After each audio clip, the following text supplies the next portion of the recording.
India अपनी ship building capacity को expand करने के लिए सिग्निफिकेंट स्टेप उठा रही है, जिसका एम कंट्री के मैरीटाइम इंफ्रास्ट्रक्चर को इनहेंस करना और फॉरेन शिपयार्ड पर डिपेंडेंस को कम करना है। मोदी गवर्नमेंट इंडिया को ग्लोबल शिप बिल्डिंग इंडस्ट्री में एक की प्लेयर बनाने का इरादा रखती है। इस दिशा में इंडिया का अपनी शिप बिल्डिंग कैपेसिटी को मैक्सिमाइज करने के लिए साउथ कोरिया के साथ कोलैबोरेट करने की पॉसिबिलिटी है। साउथ कोरिया की हानवा ओशन कंपनी लिमिटेड के सीनियर वाइस प्रेसिडेंट जी सू ली के लीडरशिप में एक हाई लेवल डेलीगेशन ने recently state owned Cochin shipyard limited, Hindustan shipyard limited, L&T shipyard limited और स्वर्ण defence and heavy industry limited के गुजरात में लोकेटेड पीपावान शिपयार्ड में रिप्रेजेंटेटिव से मुलाकात की। रिपोर्ट के according ministry of ports, shipping और वाटरवेज के ऑफिशियल्स ने भी साउथ कोरिया डेलीगेशन से मुलाकात की। पर्टिकुलरली साउथ कोरिया के शिप बिल्डिंग इंडस्ट्री पर 3 shipyard Samson heavy industry, हानवा ocean और एचडी हुंडई हैवी इंडस्ट्रीज का डोमिनेशन है। ईयर 2024 में HD Korean ship building, हानवा ocean और सैमसंग हैवी इंडस्ट्रीज को $12.1 बिलियन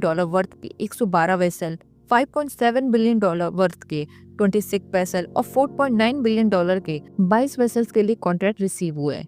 साउथ कोरिया के साथ इंडिया की पार्टनरशिप स्पेशल सिग्निफिकेंस रखती है, क्योंकि south Korea global ship building market में चाइना का डायरेक्ट कॉम्पिटिटर है, जिसमें चाइना इस एरिना में एक दशक से ज्यादा समय से हावी है। ईयर 2023 में चाइना ने gross tonnage that is 33 million GT के हिसाब से दुनिया के आधे से अधिक मर्चेंट शिप बिल्ड किए, जिसका मतलब है कि कंट्री ने 2023 में दुनिया की 51% मर्चेंट शिप को बिल्ड किया। रिपोर्ट के अकॉर्डिंग चाइना वर्ल्ड का 62% शिप बिल्डिंग ऑर्डर्स पर डोमिनेट करता है। दिसंबर 2024 में इंडिया की ministry of port, shipping and waterways के joint secretary R Lakshmanan, Cochin shipyard के chairman and managing director Shri Madhu Nair और शिपिंग कॉर्पोरेशन ऑफ इंडिया के chairman and managing director Binesh Kumar Tyagi सहित एक हाई लेवल डेलीगेशन ने उल्सान ने साउथ कोरिया के one of the top 3 shipyard HD Hyundai heavy industries के shipyard को विजिट किया। इंडियन डेलीगेशन को साउथ कोरिया शिपयार्ड द्वारा एम्प्लॉयड एडवांस टेक्नोलॉजीज और उनकी कैपेसिटी के बारे में कॉम्प्रिहेंसिव ब्रीफिंग दी गई। इंडियन डेलीगेशन की यह visit prime minister Narendra Modi की 2016 में साउथ कोरिया विजिट के बाद हुई है। यह विजिट इंडिया की 1000 न्यू कमर्शियल वेसल को एक्वायर करने की तत्काल आवश्यकता के मद्देनजर हुई, जिसमें container ship, liquefied natural gas carrier, ultra large crude carrier और कार कैरियर शामिल है। Particularly global ship building market का एस्टिमेट 2023 में $207.15 बिलियन था, जो 6.5% CAGR से इंक्रीज होकर 2024 तक $220.50 बिलियन हो जाएगा। इंडिया का मार्केट 2022 में $90 मिलियन था और 2023 तक $8,120 मिलियन तक ग्रो होना एक्सपेक्टेड है, जो 60% CAGR को रिप्रेजेंट करता है।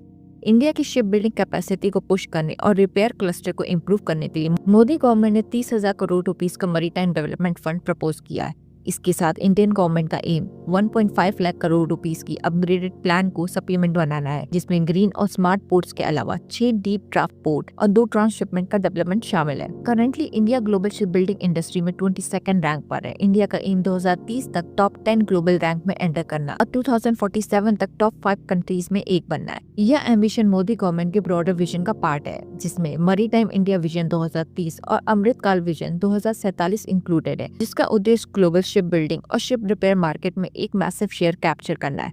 इंटरेस्टिंगली, साउथ कोरिया के साथ इंडिया का कोलैबोरेशन लंबे समय से मोदी गवर्नमेंट के एजेंडा में रहा है। इनफैक्ट 2017 में इंडिया और साउथ कोरिया ने नेवल शिप बिल्डिंग के लिए एक MOU पर साइन किए थे, जिसमें हिंदुस्तान शिपयार्ड लिमिटेड जैसे स्टेट ओन शिपयार्ड शामिल थे। दोनों गवर्नमेंट ने $1.5 बिलियन की लागत वाले 5 फ्लीट सपोर्ट शिप्स के साथ साथ अप्रोक्सीमेटली $448 मिलियन की कॉस्ट वाले 2 स्ट्रेटेजिक ऑपरेटिंग वेसल के ज्वाइंट प्रोडक्शन में कोलैबोरेट करने पर सहमत हुए हैं। 2019 में जब डिफेंस मिनिस्टर राजनाथ सिंह ने सियोल विजिट किया था, तब इंडिया और साउथ कोरिया ने एक लॉजिस्टिक पैक्ट कंक्लूड किया था। उस समय इश्यूड एक ऑफिशियल स्टेटमेंट के अकॉर्डिंग मिनिस्टर ने म्यूचुअल इंटरेस्ट के रीजनल और इंटरनेशनल डेवलपमेंट पर व्यूज एक्सचेंज किए, डिफेंस एजुकेशन एक्सचेंज को आगे बढ़ाने और एक दूसरे की नेवीज को लॉजिस्टिकल सपोर्ट एक्सटेंड करने के लिए 2 MOU पर साइन किए गए। रिसेंटली साउथ कोरिया की हानवा ओशन कंपनी का एक डेलीगेशन इंडिया शिपयार्ड और गवर्नमेंट के साथ पार्टनरशिप डिस्कस करने इंडिया आया। हिंदुस्तान शिपयार्ड लिमिटेड के मैनेजिंग डायरेक्टर हेमंत खत्री के अकॉर्डिंग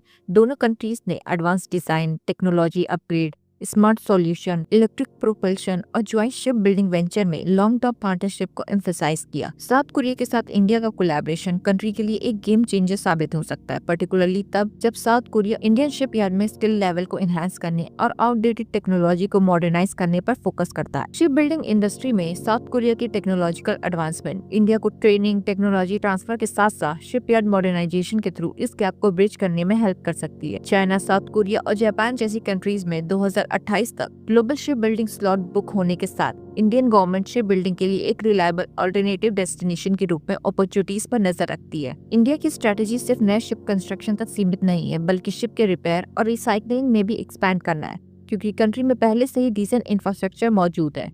अगर इंडिया शिपिंग मार्केट की जरूरत से उत्पन्न मैसिव डिमांड को इंडियन शिपयार्ड द्वारा एडिक्वेटली टारगेट किया जाता है, तो इसके रिजल्ट में 2047 तक $237 बिलियन, जो कि अराउंड 20 लाख करोड़ रुपीस होंगे, से ज्यादा के अवसर पैदा हो सकते हैं। इंडियन गवर्नमेंट ने इंडिया के शिप बिल्डिंग और शिप रिपेयर इंडस्ट्री को इम्प्रूव करने के लिए ship building financial assistance policy, that is SBFAP, और right of first refusal policies जैसी कई स्कीम को लॉन्च भी किया है। हालांकि इंडिया के एम्बिशन को साकार करने के लिए और अधिक एफर्ट्स किए जा रहे हैं। पर्टिकुलरली SBFAPs के फर्स्ट फेज के अंडर डोमेस्टिक और एक्सपोर्ट ऑप्शन सहित 313 वेसल्स के ऑर्डर थे। इन्हें 39 शिपयार्ड से प्रोड्यूस करना था। इनमें से 134 वेसल डिलीवर किए जा चुके हैं। शिप बिल्डिंग इंडस्ट्री को और बूस्ट करने के लिए स्पेशलाइज्ड वेसल के लिए 25% की सब्सिडीज प्रपोज की गई है, जिसे ग्रीन और हाईली स्पेशलाइज्ड शिप्स के लिए बढ़ाकर 30% किया जाएगा। इंडियन बोट्स के फ्लीट रिन्यूएबल को बूस्ट करने के लिए गवर्नमेंट अदर रेगुलेशन के साथ साथ SBFAP 2.0 में शिप बिल्डिंग क्रेडिट नोट पर जोर दे रही है। जब किसी इंडियन यार्ड में वेसल डिमोलिश किया जाता है, तो शिप ओनर को कॉस्ट का अराउंड 40% क्रेडिट नोट रिसीव होगा।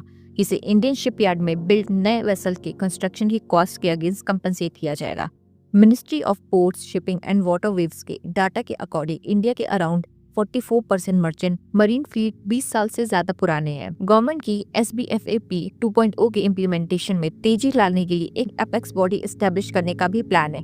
पिछले साल नवंबर में आई रिपोर्ट के अकॉर्डिंग साउथ कोरिया और जापान ने इंडियन शिप बिल्डिंग यार्ड में इन्वेस्ट करने में इंटरेस्ट शो किया है। इंडिया इन कंट्रीज को ज्वाइंट वेंचर ऑफर करने या शिप यार्ड में स्टेक ऑफर करने और $3 से $5 बिलियन पर शिप यार्ड के फॉरेन इन्वेस्टमेंट को अट्रैक्ट करने का प्लान कर रही है। रिपोर्ट में बताया गया है कि ओडिशा और आंध्र प्रदेश को 2 पॉसिबल स्टेक के रूप में फाइनलाइज किया गया है, जहां greenfield ship building yard setup किए जाएंगे, जबकि महाराष्ट्र और गुजरात में ब्राउनफील्ड एक्सपेंशन एक्सप्लोर किया जाएगा। SBFAP जैसी मेजर स्कीम्स और साउथ कोरिया के साथ क्रूशियल कोलैबोरेशन के साथ ग्रीन शिप बिल्डिंग के प्रति ग्लोबल ट्रेंड्स के अनुसार सस्टेनेबल शिप बिल्डिंग प्रैक्टिसेस को अडॉप्ट करने पर फोकस करते हुए इंडिया न केवल अपनी शिप बिल्डिंग कैपेसिटी को एनहांस करने का इरादा रखता है, बल्कि हाई वैल्यू, टेक्नोलॉजिकली एडवांस्ड और स्पेशलाइज्ड शिप कंस्ट्रक्शन करके ग्लोबल मार्केट में अपनी कॉम्पिटिटिवनेस को बढ़ाना चाहता है। इसके साथ ही अपनी शिप बिल्डिंग कैपेसिटी इंप्रूव करके इंडिया न केवल ग्लोबल मार्केट में एक की प्लेयर के रूप में खुद को एस्टैब्लिश करना चाहता है, बल्कि कॉमर्शियल और नेवल वेसल